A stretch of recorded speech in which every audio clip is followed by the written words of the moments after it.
Olá, meu nome é Vivian, eu sou fisioterapeuta, especializada em fisioterapia aplicada à neurologia infantil pela Unicamp, mestre em ciências pela USP, sou docente da Faculdade de Fisioterapia da Universidade Santa Cecília e fisioterapeuta da Clínica de Fisioterapia Neurofuncional aqui de Santos, onde eu realizo o meu trabalho, né, de fisioterapia aplicada à pediatria com as crianças, principalmente portadoras de doenças neuromusculares. E na Unisanta eu também tenho um trabalho junto a essas crianças com DMD, no ambulatório de clínica de fisioterapia neurofuncional pediátrica. Lá a gente tem uma demanda, né, de crianças com distrofia muscular de Duchenne, da Baixada Santista, né? A gente tem um grupo de hidroterapia, né, só com os meninos, né, com DMD. E eu tenho um carinho muito grande por essa área de atuação, né, que são as doenças neuromusculares. E queria agradecer especialmente a Clara, né, por ter me chamado para estar proferindo essas palavras a vocês que estão assistindo. E fui incumbida de estar falando sobre os aspectos osteoarticulares na DMD. Então, começando, né, por que os aspectos osteoarticulares têm um espaço importante na distrofia muscular de Duchenne? Primeiro, quando a gente fala de DMD, principalmente o fisioterapeuta que atua, né, com a distrofia, a primeira coisa que vem na nossa mente são as retrações musculares. Então, a gente sabe que o paciente com distrofia muscular de Duchenne vai apresentar invariavelmente as retrações. E a primeira retração, que é o que mais chama a atenção e que muitas vezes é o que leva a mãe a procurar esse diagnóstico, né, a procurar o diagnóstico do menino, é a marcha na ponta do pé, que é o que sinaliza a DMD. E que para nós é a primeira retração que aparece, que é a retração do tendão calcâneo. Então, como a gente maneja essa retração? Então, o primeiro cuidado que a gente tem é com a prescrição da órtese suropodálica, né? Essa órtese aqui a gente chama de goteiras suropodálicas aqui no estado de São Paulo. Quando eu fui para o Rio de Janeiro, eu vi que no Rio de Janeiro vocês chamam de calhas, né? A gente também chama de AFO, que é o nome em inglês, Ankle Foot Orthosis, né? E ele tem essas diferentes denominações, tudo para a mesma estrutura ortopédica, né? Para o mesmo aparato. Então, essa órtese, ela tem um peso muito importante no tratamento do menino com DMD, na prevenção dessa deformidade em equino, né? Então, inicialmente, logo que a gente faz o diagnóstico do menino pequenininho, com 4, 5 anos, a gente já solicita essa confecção dessa órtese, né? Essa órtese, ela deve ser feita sob medida, né? Sob molde gessado. Cada criança tem que ter a sua órtese no molde do seu pé. E essa órtese, ela deve ser usada numa frequência de 8 horas noturnas, né? Então, para criança com distrofia muscular de Duchenne, essa órtese, ela tem um uso noturno. Por quê? Com qual intuito? Com o intuito de manter o alongamento do pé. Então, ela vai manter o pé na dorsiflexão, que é exatamente a posição que o pé tem dificuldade de assumir nos meninos com Duchenne. Então, os meninos tendem a andar em ponta de pé, e aí vai na fisioterapia, faz o alongamento, e nesse alongamento, ele usa essa órtese para manter o alongamento que foi conquistado na fisioterapia, né? Então, por isso, a prescrição dessas órteses e a necessidade desse uso noturno. Com a prática, a gente vê que tem muitas crianças que não fazem o uso dessa órtese, que muitas vezes as mães, às vezes, sentem pena, né? Acha que machuca, a criança se incomoda, mas na realidade tem que embutir o uso dessa órtese na rotina dessa criança. Essa órtese, ela não é para machucar, se ela foi feita sob o molde do pé da criança, né? Ela vai fazer parte do hábito da criança, como escovar o dente, eu vou colocar a órtese e vou dormir com ela, né? E aí a criança deve permanecer com essa órtese. E às 8 horas noturnas, se ela conseguir usar, ótimo, vai manter essa posição. Agora, se não consegue usar nessas 8 horas noturnas, aí prejudica, porque aí essa criança não vai conseguir manter essa flexibilidade desse tendão. E aí esse tendão vai tender a entrar nessa deformidade em equino, em ponta de pé, que é um grande prejuízo. Então a gente sabe que a DMD, ela é uma doença onde a principal característica é a fraqueza muscular progressiva, né?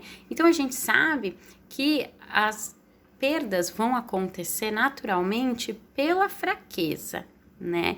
E o que a gente não pode deixar que aconteça é que as perdas ocorram pelas retrações. Então, se as perdas ocorrerem pelas retrações musculares, pelos encurtamentos, né, tendinosos, então isso acaba sendo uma negligência, né, no tratamento. Alguém falhou em algum momento, né? Então, por isso a gente precisa ter esse cuidado. Então, o primeiro cuidado, o que uma mãe pode fazer diante desse tratamento inicialmente? Utilizar essas órteses, essas goteiras surupodálicas, órteses surupodálicas, calhas, né, como vocês chamarem, 8 horas noturnas, né? E eu ainda peço para os pacientes levarem para a fisioterapia. Então, todas as órteses que eu solicito, eu peço para levarem na físio e eu uso na fisioterapia durante os alongamentos. Então, eu faço os alongamentos sem órtese e depois eu acabo utilizando os alongamentos, eu faço os alongamentos, realizo alongamentos com as órteses, para evitar as compensações, e eu otimizo os alongamentos. Então, isso é uma forma de trabalhar, né? Cada profissional trabalha de um jeito, mas eu costumo dizer para os familiares, né, e para as nossas crianças, que as órteses são nossas amigas. Então, elas servem para otimizar o nosso trabalho. Então, o tendão calcâneo, que é responsável pelo pé equino, é o nosso primeiro cuidado. Seguindo nessa linha de raciocínio, a gente tem o encurtamento em flexão de joelho, né? Então, os encurtamentos dos isquiotibiais, né? A deformidade em flexo de joelho. Os encurtamentos dos isquiotibiais, eles também vão acontecer e eles são secundários, né? Por um encurtamento de uma flexão de quadril, eles são secundários a um sedentarismo, eles são secundários à fraqueza, né, do quadríceps. Então, o quadríceps enfraquece primeiro e os isquiotibiais, que são os músculos posteriores da coxa, são menos fracos. Então, com isso, você tem um desequilíbrio de força e aí, com isso, você tem uma tendência a uma flexão. E aí, você tem o encurtamento dos flexores de joelho. Então, isso é um outro cuidado que a gente tem que ter.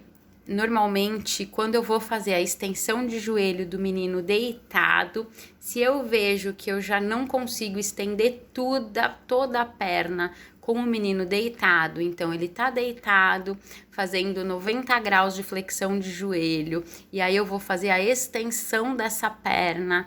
Se nessa extensão eu tiver dificuldade já mais que 10 graus, eu já solicito o uso da talha extensora. né, que são as talas extensoras, aparelhos em lona, né?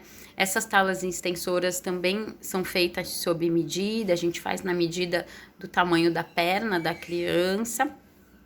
E essas talas extensoras, a gente tem a orientação de estar prescrevendo por um uso de 1 hora, né? Normalmente eu peço para estar usando a tala extensora junto com a goteira surupodálica, com a órtese surupodálica, né? Então, eu peço assim, naquele momento que a criança está em repouso, jogando no tablet, no videogame, assistindo televisão, então eu peço para colocar a tala extensora. Na realidade, a gente veste primeiro a goteira surupodálica, em seguida a tala extensora, e a criança fica sentadinha no sofá com a perninha esticada por 1 hora.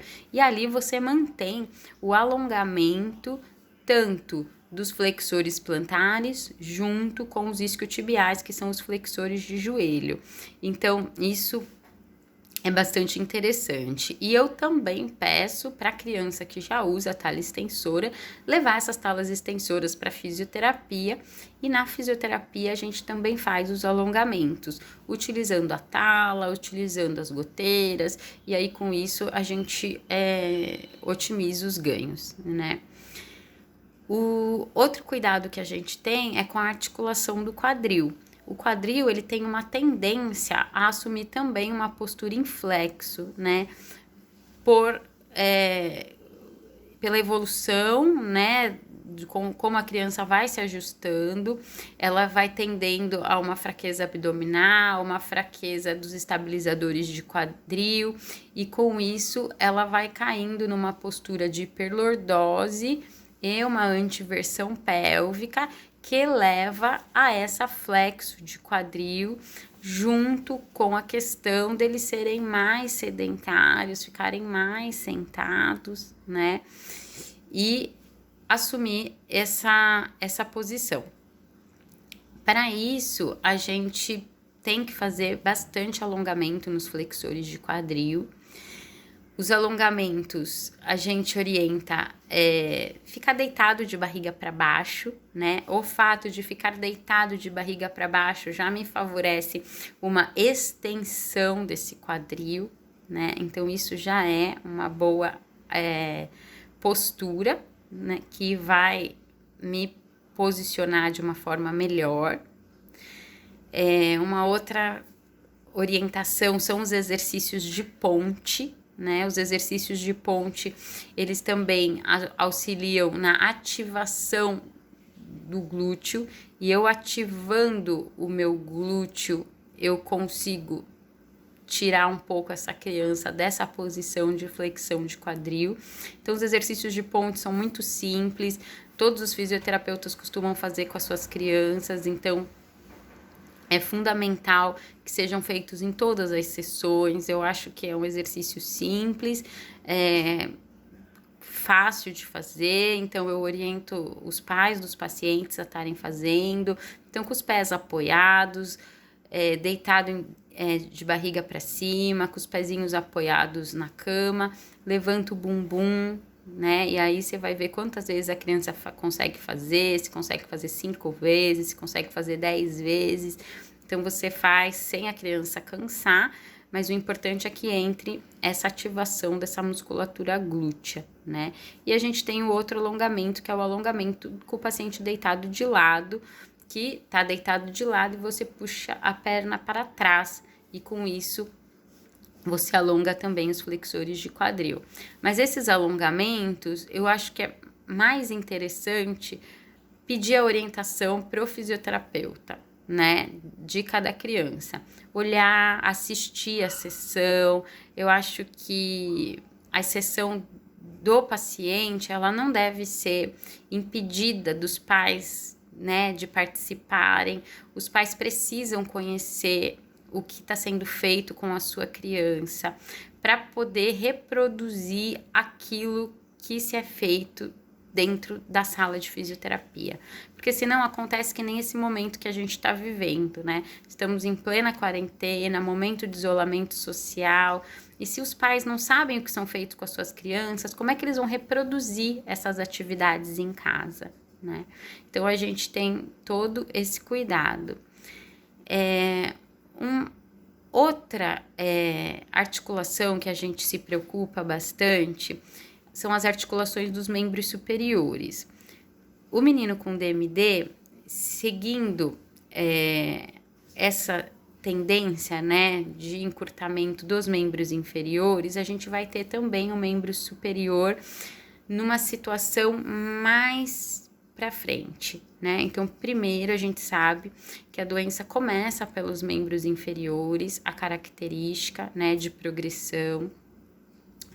O que sinaliza realmente é a retração do tendão calcâneo, mas a gente sabe que num determinado momento a gente vai ter também as retrações nos membros superiores. E muitas vezes elas são esquecidas pelos terapeutas, né? Então, os meninos, eles acabam tendo o encurtamento dos flexores de dedos, então às vezes eles ficam com as mãozinhas fechadinhas, eles têm dificuldade de fazer a extensão de punho com a extensão de dedos. Então, quando eu peço para eles esticarem os punhos, eles esticam os punhos, mas com os dedos fletidos.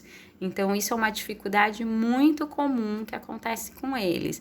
Então, o que eu tenho que fazer para evitar isso? Então, já com o menino pequeno, eu já devo fazer esses alongamentos. Então, esticar o punho e esticar os dedos. Então, quando eu estico o punho, eu estico os dedos e puxo os dedinhos para baixo com abertura do polegar também, tá? Ou eu posso fazer o quê? O apoio dos dedos numa mesa e jogar o pezinho em cima, o peso do corpo em cima da mãozinha, fazendo com que a mão fique estendida junto com a extensão do punho também, né? E aí eu conto até 10, conto até 15, para manter esse alongamento, né? Então, isso a gente também tem que tomar muito cuidado, porque esse alongamento, quando a gente olha, já encurtou e a gente nem percebeu. Então, a gente já sabe que isso vai evoluir dessa forma, então a gente tem que prevenir, né? Tem um encurtamento também de flexores de cotovelo, né? E aí a gente tem que alongar no sentido da extensão do cotovelo, né? Então, a gente vai manter esse alongamento na extensão de cotovelo. Então, não podemos esquecer dos braços nos meninos com DMD. A gente fica muitas vezes muito focado nas pernas e aí a gente esquece dos membros superiores. E os membros superiores são importantes, porque são eles que vão dar a função para o menino, que vai dar atividade funcional, que vai permitir com que ele tenha independência na alimentação, independência no computador, na escrita, no banheiro, né, escova de dente. Então, é o que vai permitir as AVDs para eles. Então, a gente precisa dar essas amplitudes de movimento para que ele não tenha restrição na atividade de vida diária. E por fim, a outra deformidade que a gente teme muito, né, é a escoliose, né? Então, a escoliose normalmente ela está relacionada com a perda da marcha, né? Então, normalmente a criança vai vir a apresentar quando ela tende a parar de andar, né? Ou piora com a perda da marcha. Então, a gente já sabe que isso vai acontecer. Então, o alinhamento a gente tem que se preocupar desde sempre, né? Então, se preocupar sempre com o eixo do tronco, se preocupar sempre com atividades de rotação de tronco, de autocrescimento. Então, exercícios que trabalhem o eixo do corpo, né? Então, a gente não pode esquecer de trabalhar o eixo do corpo, né? Para promover o alinhamento. E se a gente sabe que essa escoliose, ela vai piorar ou evoluir com a perda da marcha, assim como a maioria das morbidades, né, das complicações vão acontecer com a perda da marcha. Então, o principal objetivo do fisioterapeuta que atua na área motora da criança com DMD é o quê? É fazer com que esse menino deambule por mais tempo. Então, quanto mais tempo ele conseguir andar, é o ideal, né? Então, às vezes a criança tá perdendo a marcha, tá andando pouco fora no solo. Então, o que a gente tem que fazer? Pôr esse menino na água, né? Então, faz a físio de solo, que é muito importante, porque os alongamentos no solo você não consegue fazer igual na piscina. Então, o alongamento no solo ele é fundamental, mas aí a gente pode fazer umas 2 vezes por semana de hidro, porque na hidro você consegue fazer com que esse menino ande por mais tempo. Então, a marcha ela é muito importante para prevenir essa progressão da escoliose, porque eu vou conseguir fazer com que ele se mantenha no eixo, andando verticalizado, né?